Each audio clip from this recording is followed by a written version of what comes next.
Senang kita boleh bersama-sama hari ini.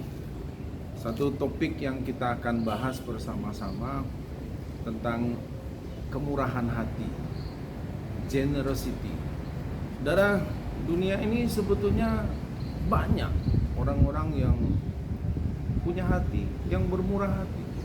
Ya, ada filantropis, ada altruisme, orang-orang yang dengan hartanya dia membagi.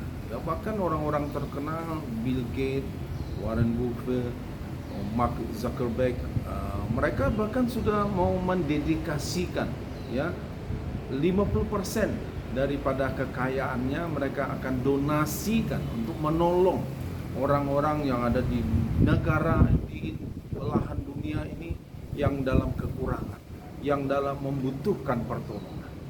Sebetulnya banyak orang-orang di sekitar kita. Nah, sebetulnya kan firman Tuhan juga mengajarkan kepada kita untuk bermurah hati.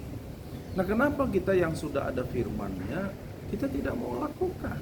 Padahal firman Tuhan katakan begini, kalau kita murah hati, sama seperti Bapamu murah hati, maka kita akan menduplikasi apa yang Tuhan ada.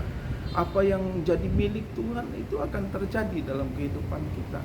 Kita akan jadi sama seperti Tuhan. Kenapa? Karena Tuhan katakan hendaklah kamu murah hati sama seperti Bapamu murah hati. Jadi kalau kita murah hati, kita menunjukkan bahwa kita ini anaknya. Kenapa? Karena dia Bapak kita dan dia mengajarkan itu kepada kita. Nah, saudaraku, bahkan dalam Matius pasal 5 ayat yang ke-7 katakan bahwa dengan kamu murah hati, maka kamu akan dapatkan kemurahan. Ada satu kepastian, apa yang kita tabur kita akan tuai. Ya, ini pesan dari Tuhan buat kita. Biarlah kita sebagai anak-anak Tuhan memiliki kemurahan hati ini. Jadi bagian kita. Bahkan kalau kita lihat satu contoh, Cornelius. Kisah Rasul pasal 10 ayat 1 sampai 4 menceritakan bagaimana Cornelius waktu itu Tuhan katakan kepada dia, doamu dan sedekahmu sudah diperhatikan oleh Tuhan. Semua doa dan semua sedekahmu, apa yang kau lakukan. Cornelius seorang perwira Itali. Nah, saudara, di sini kita lihat bahwa Tuhan itu memperhatikan dan memperhitungkan kemurahan hati seseorang. Jadi kalau kita bermurah hati, saudaraku, ini satu hal yang luar biasa. Dan saya mendorong kita, biarlah kita jadi orang-orang yang murah hati. Murah hati tidak selalu berbicara hanya mengenai harta, tapi ini berbicara mengenai hati. Ya, kalau orang yang murah hati pasti dia akan terbuka dengan pengampunan. Pasti dia akan mau memaafkan orang lain. Pasti dia punya belas kasihan. Orang yang murah hati pasti dia akan mau menolong orang lain yang dalam kesulitan.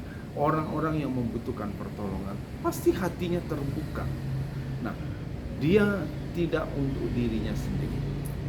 Amsal 11 ayat 17 berkata begini, orang yang murah hati, dia berbuat baik kepada dirinya sendiri. Jadi, waktu kita murah hati sebetulnya kita tidak menguntungkan orang lain.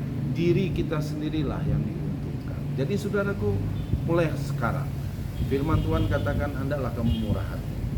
Ya, praktekkan, lakukan ini. Kalau kita murah hati, maka saudara akan dapatkan kemurahan dari Tuhan.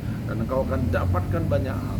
Makin besar engkau bermurah hati, maka makin besar kemurahan Tuhan terjadi dalam kehidupan. Jangan hidup untuk diri sendiri, tapi belajar untuk hidup berbagi, membagi kemurahan hatimu untuk orang lain. Tuhan memberkati kita.